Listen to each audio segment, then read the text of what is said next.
going to be in Genesis 20. Where do we want to start?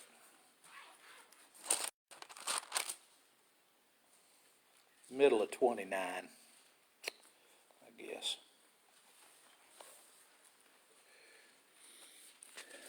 When you get over into this section of Scripture, you're dealing mainly with two guys who are pretty good at getting it over on everybody else. And that's Jacob, that we've already seen, purchase his brother's birthright with a bowl of beans, and then fool his daddy into giving him the family inheritance. So that's on one side. And then his uncle Laban, on his mother's side, is also kind of a tricky guy. Now, if you think about it, Rebekah was responsible for helping Jacob figure out how to fool Isaac, and now this is her brother.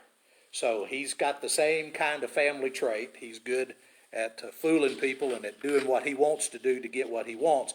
The only problem that Laban has is that Laban is not the chosen one of God, and Jacob is.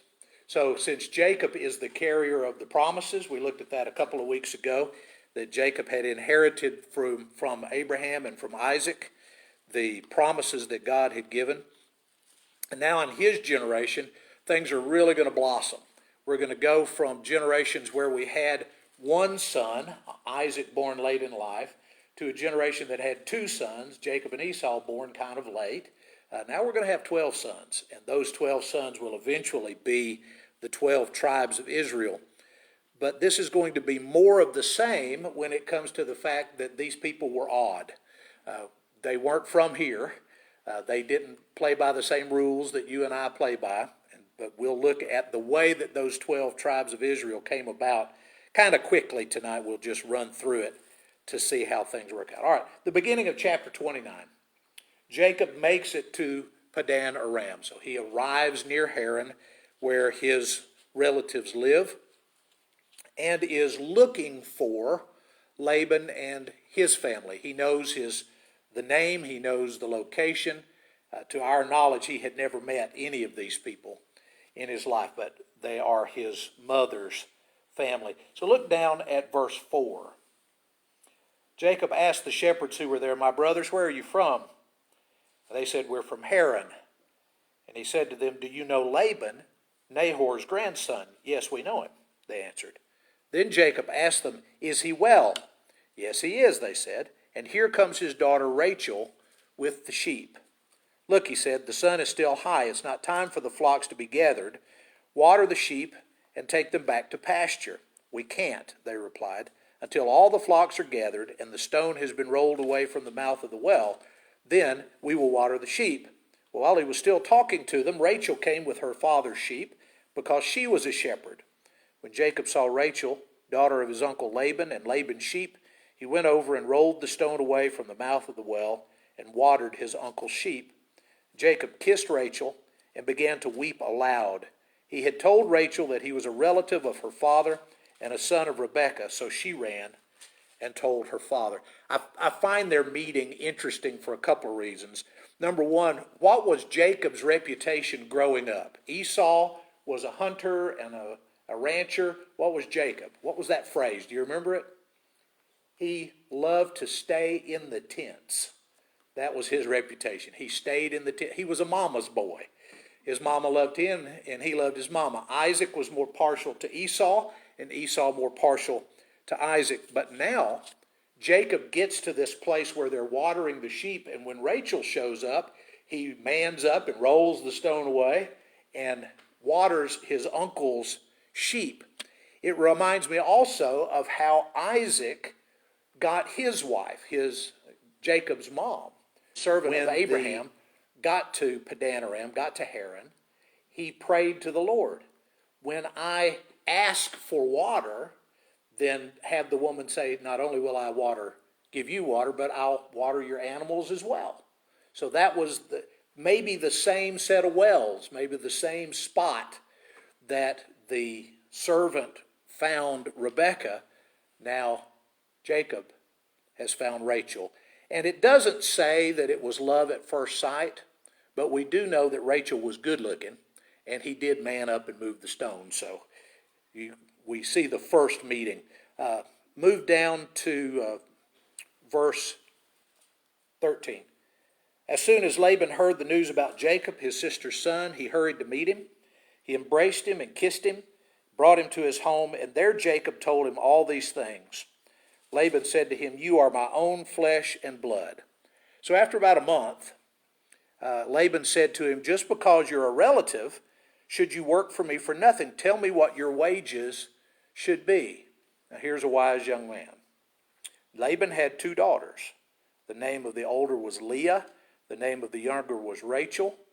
Leah had weak eyes. I don't know what your translation has, but weak eyes is an ancient Hebrew euphemism for that woman was ugly. This was not a good-looking woman. And you could tell by what comes next. But Rachel had a lovely figure and was beautiful. So the comparison between the older daughter and the younger daughter is the older daughter is not the one that you want. The younger daughter is the pretty one. That's the one you want. It's kind of the way it was in Becky's family. She has 2 older sisters. Wouldn't have either one of them. She's the most beautiful woman in the world.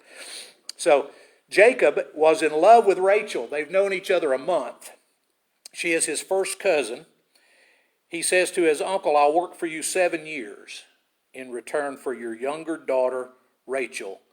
And Laban's answer is very romantic and sweet. "It's better that I should give her to you than to somebody else.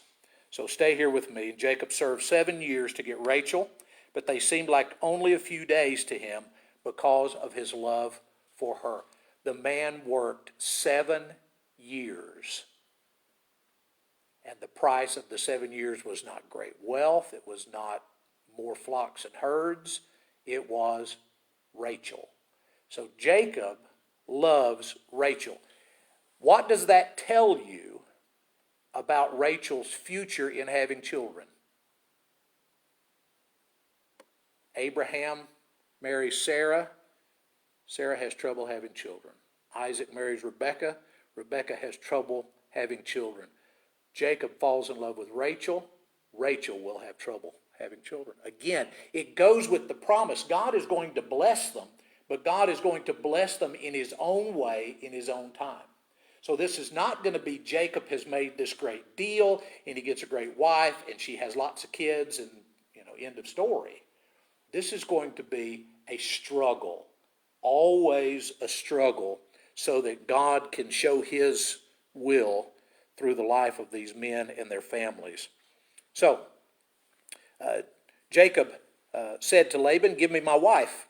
My time has been completed, and I want to make love to her." So Laban brought together all the people of that place and gave a feast. But when evening came, he took his daughter Leah and brought her to Jacob, and Jacob made love to her. And Laban gave his servant Zilpah to her daughter as her attendant. So now we have Leah, the older, not as attractive daughter, and her handmaid who has been given to her as an attendant. Both of these women will be more important to the tribes of Israel than will Rachel. Eventually Rachel will have 2 children, but Zilpah and Leah will have more. Leah has, I had a list on my desk. She has 6, so she has half of the boys and the only girl that's on record. She has a girl named Dinah.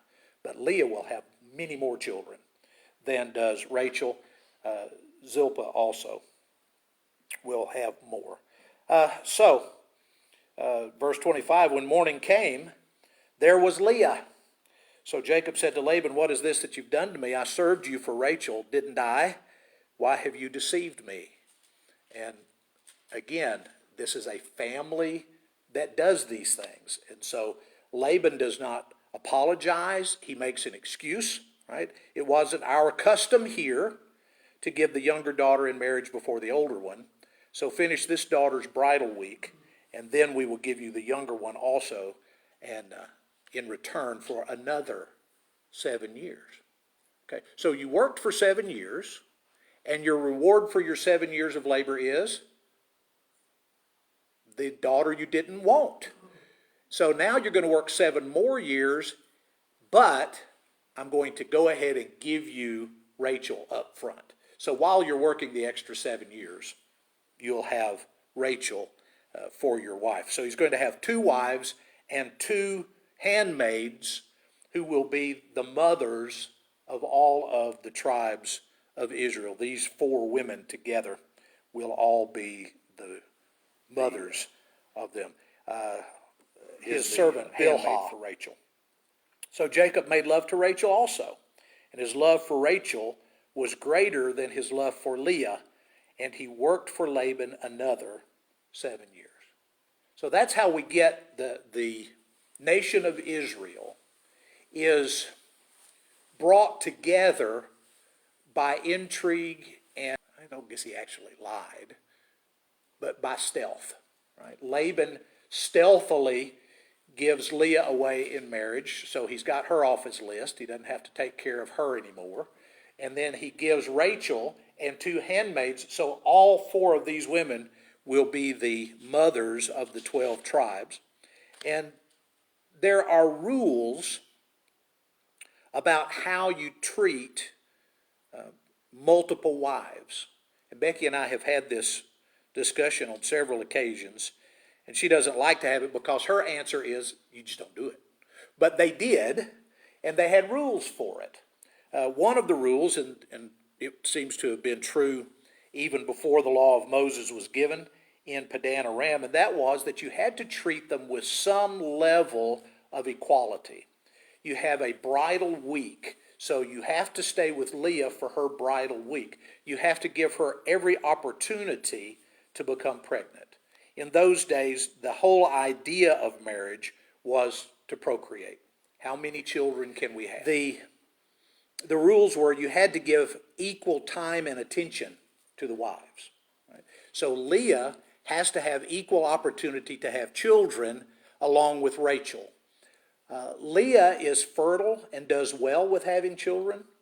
Rachel is not.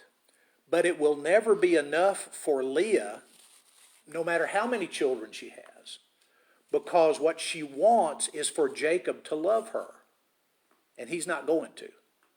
So he has a wife that he doesn't love, or I guess if we wanted to be nice, we could say he loves her less. But he loves Rachel, and it's obvious. And so her baby sister has the attention of the husband, and she is the also-ran wife. So she has to work things out for Jacob to be with her, to give her the opportunity of having children. Now I'm just going to run through the list very quickly. When the Lord saw that Leah was not loved, he enabled her to conceive. Right? So Rachel remained childless. Leah became pregnant and gave birth to a son. She named him Reuben because she said, "It's because the Lord has seen my misery. Surely my husband will love me now." She conceived again. She gave birth to a son, and she said, "The Lord has heard that I am not loved, so he gave me this one too." So she named him Simeon. She conceived again, and when she gave birth to a son, she said, "Now at last my husband will become attached to me because I have borne him 3 sons." So she named him Levi. She conceived again. When she gave birth to a son, she said, "This time I will praise the Lord." So she named him Judah. Then she stopped having children. So 4 boys in a row. In the ancient world, you just don't do better than that. Right? So Leah is the ancient man's dream of a woman giving birth to your children, right? Just son after son after son. And she keeps thinking that if she can keep this up long enough, that Jacob will change his mind because baby sister has no children. So we're talking about probably 4 years into the marriage. Rachel is still barren, and Leah is having the children. Now, when Rachel saw that she wasn't having any children, she became jealous, and she said to Jacob, "Give me children or I'll die." Sounded like a baby sister. Jacob became angry and said, "Am I in the place of God, who has kept you from having children?" She said, "Here is Bilhah, my servant. Sleep with her so that she can bear children for me, and I too can build a family through her." That reminds you of Abraham and Hagar, I can remember her name tonight, Abraham and Hagar, having a child on Sarah's behalf when they had Ishmael. So she gave him her servant Bilhah as a wife. Jacob slept with her, and she became pregnant and bore a son. Rachel said, God has vindicated me. He has listened to my plea and given me a son. Because of this, she named him Dan. Now notice both of the women, Leah and Rachel, whenever they have a child, why do they think they had a son? God saw that I needed to have a son. Right? Leah is trying to get love. Rachel is trying to get even. Right? She's already loved. She just wants to be able to be part of giving her husband children. So Rachel's servant Bilhah conceived again and bore Jacob a second son. Rachel said, I have had a great struggle with my sister, and I have won. So she named him Naphtali. Two sisters struggling to have as many children as they can to gain the love of their husband. Leah saw that she had stopped having children, so she took her servant Zilpah and gave her to Jacob as a wife. Leah's servant Zilpah bore Jacob a son, and Leah said, what good fortune, so she named him Gad. Leah's servant Zilpah bore Jacob a second son, and Leah said, how happy I am. The women will call me happy, so she named him Asher. During wheat harvest, Reuben went out into the fields and found some mandrake plants, which he brought to his mother Leah. Rachel said to Leah, please give me some of your son's mandrakes. But she said to her, isn't it enough that you took away my husband? Will you take my son's mandrakes too? Very well, Rachel said. He can sleep with you tonight in return for your son's mandrakes. Okay? Now, in the ancient world, mandrakes were assumed to be an aphrodisiac or perhaps even to have the power to bring about fertility. So when he finds these out in the field, they're a precious commodity for two sisters who are battling over having the most children. So they cut a deal so that, Rachel now has control of the mandrakes, and Leah wants to have control of the husband. So when Jacob came in from the field that evening, Leah went out to meet him. You have to sleep with me, she said.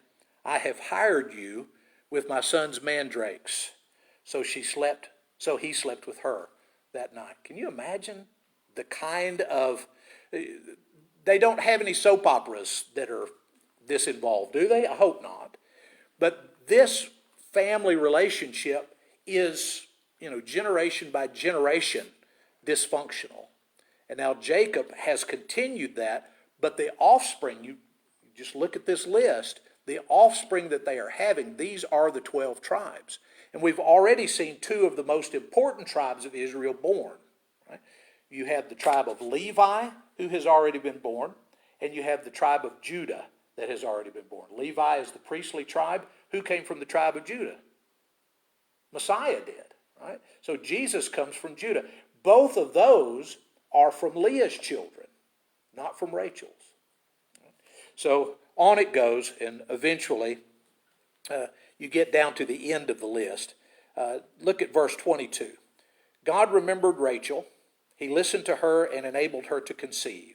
She became pregnant and gave birth to a son and said, God has taken away my disgrace. So she named him Joseph and said, may the Lord add to me another son. Okay. Do you know who the other son was? It doesn't happen for several years. Benjamin. It's the only other son that she has, and she dies giving birth to him on the way back from Laban's back to the promised land. So again, when you read these chapters, what you're seeing is the unfolding of the tribes of Israel. And these men will have, generations of family members that will eventually go down to Egypt, come back out of Egypt, and go to the promised land. These are the 12 tribes. And this is how they came about. So as odd as this is, these are the people and their descendants that God chooses. When he brings them up out of Egypt, he says, I didn't choose you because you were the best. I chose you because I chose you. It was my right to choose, and I chose you. Well, he chose Abraham. He chose Isaac. He chose Jacob. He chose to give Jacob these 12 sons through these 4 women.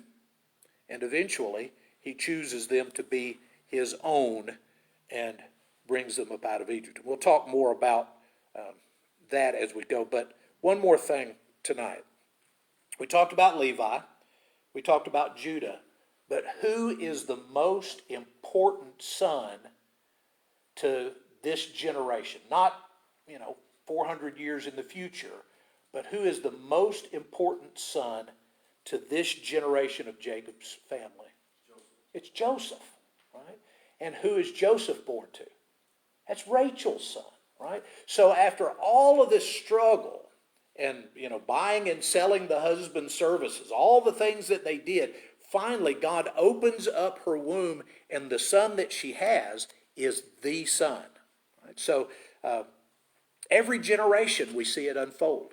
Right? Abraham, Sarah brings him Hagar, and they have an Ishmael, and God says that's not the one. So eventually they have Isaac and Rebekah. Rebekah have Jacob and Esau. Esau is the oldest, but God says, no, that's not the one. I want the younger one. The older will serve the younger. He has children, and you get almost to the end of the line, the next to the last boy that's born. But he is the first child born to Jacob and Rachel, the one that he loved. And Joseph is the one that God is going to use out of that generation to keep the blessing, to keep the promises alive. So Lord willing, we'll pick up with some more things that Jacob and Laban did for each other and to each other and with each other while they were together.